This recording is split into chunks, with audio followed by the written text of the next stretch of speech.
মুয়াজ্জিন সাহেব যখন মসজিদের ভিতরে আজান দেওয়া শুরু করে তখন দেখবেন মসজিদের আশেপাশে যত কুকুর আছে সমস্ত কুকুর ঘেউ ঘেউ শুরু করে না? এবং দেখবেন ঘেউ ঘেউ করার পরে মসজিদের আশেপাশে আর থাকে না। থাকে নাকি? মসজিদের আশেপাশে আর থাকে না। এটার আলামত কি জানেন? এটার আলামত হলো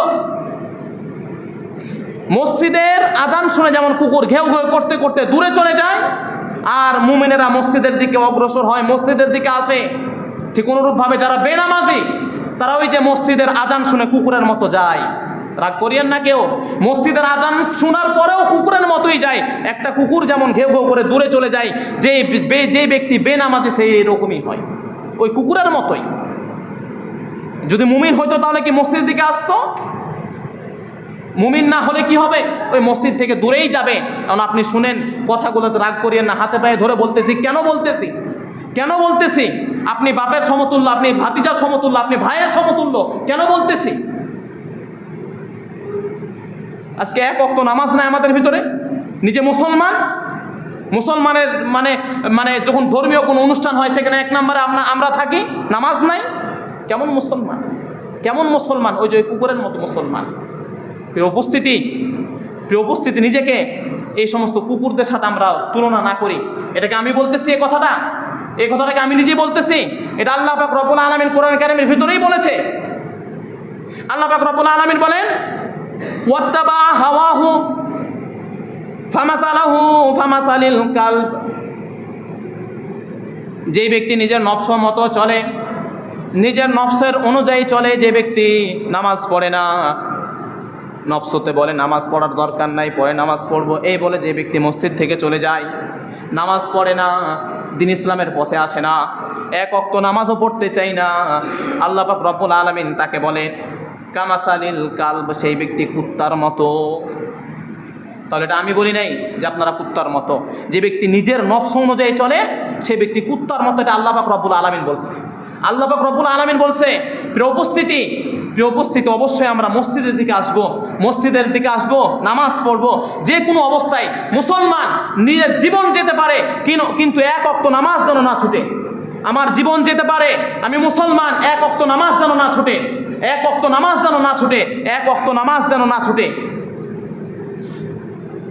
আমরা নামাজ পড়বো তো ইনশাআল্লাহ? হাত তুলেন তো, আমরা কে কে নামাজ পড়তে চাই? আজকে আসর থেকে দেখতে চাই মুসল্লিদেরকে। হাত তুলেন সবাই, দেখি কে কেন আজের।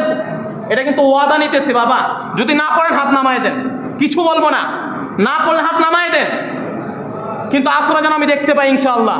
হাত তুলেন যারা পড়বেন, দেখতে পাবো তো আসরে ইনশাআল্লাহ।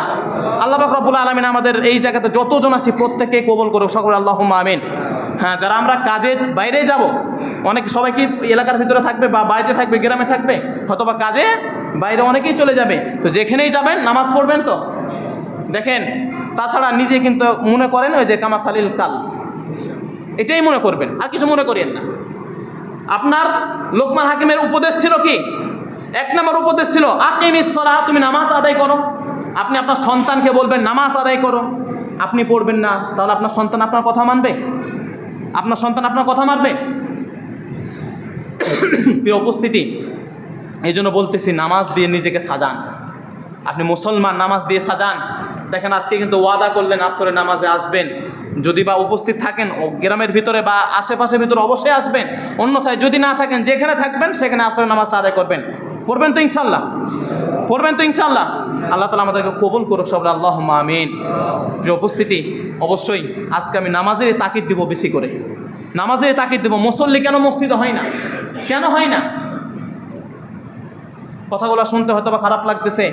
প্রিয় উপস্থিতি, দেখেন আল্লাহ রাসূল সাল্লাল্লাহু আলাইহি ওয়াসাল্লাম একটা হাদিস শরীফের ভিতরে কি বলেছেন? যে ব্যক্তি নামাজ পড়ে না তার সেই ব্যক্তিকে সামঞ্জস্য করা হয়েছে কাফেরের সাথে। তাহলে আমি চাই আমার চাচা, আমার ভাতিজা, আমার আত্মীয় স্বজন, আমার মুসল্লিরা কাফের হোক? আমি কি চাই? আমি চাইবো না, কখনো চাইবো না। এই জন্য যেমনি হোক আপনাদেরকে মসজিদে আসতে হবে। এই দুনিয়ার ভিতরে আমরা এত কিছু দেখতেছি, দুনিয়ার ভিতরে আমরা তাকায় দেখতেছি। আজকে মনে করেন আমাদের জীবনের মর্মটা কি? চক্ষুটা বন্ধ হোক, আপনার ইনকাম কিছুই থাকবে না। আপনার ইনকাম কিছুই থাকবে না, সব কিছু শেষ হয়ে যাবে। এই যে এত কষ্ট করে আপনি আপনার এত কিছু তৈরি করতেছেন, এত কিছু মানে বানাইতেছেন, আপনি কি ভোগ করতে পারবেন শেষ পর্যন্ত? পারবেন? কিছু নিয়ে যেতে পারবেন সঙ্গে করে কবরে? কবরে পারবেন? কিছুই পারবেন না। তাহলে নিজের ইহকাল পরকাল দুটোটাই বাদ দিতেছেন কোন আশায় বলেন? যে হ্যাঁ আমি ইহকাল পরকাল বাদ দিতেছি ইহকালের জন্য, এই ইহকাল থেকে কিছু পরকালে নিয়ে যাব, কি আশায়? পারবেন নিয়ে যেতে? কিচ্ছুই পারবেন না, কিচ্ছুই না, কিচ্ছুই না। এবং কি আপনার সন্তানদেরকে যে নেক বানাইতেছেন না, সেটাও দুর্ভাগ্যর কপাল আমাদের। কারণ যদি সন্তান নেক থাকে, আপনি মারা গেলেও আপনার জন্য দোয়া করবে, আল্লাহ আমার বাবাকে জান্নাত নসিব করো, আল্লাহ আমার বাবাকে তুমি মাফ করে দাও, জান্নাতের উচ্চ মাকাম দান করো, এই সমস্ত দোয়াগুলা পড়বে, তো কোরআন শরীফ পড়বে, দোয়া করবে, তখন আপনি নিস্তার পাবেন আল্লাহ পাক রব্বুল আলামিনের কাছ থেকে। আজকে আপনার সন্তান কোরআনই পড়তে জানে না। কতজনের বাবা আছেন, এমন বাবা আছে না যাদের সন্তানগুলো কোরআন পড়তে জানে না, যাদের মেয়েগুলো কোরআন পড়তে জানে না, আছে না? তারা কিভাবে আপনার জন্য দোয়া করবে? কিভাবে দোয়া করবে? উপস্থিতি, নামাজের বিকল্প কিছু নাই।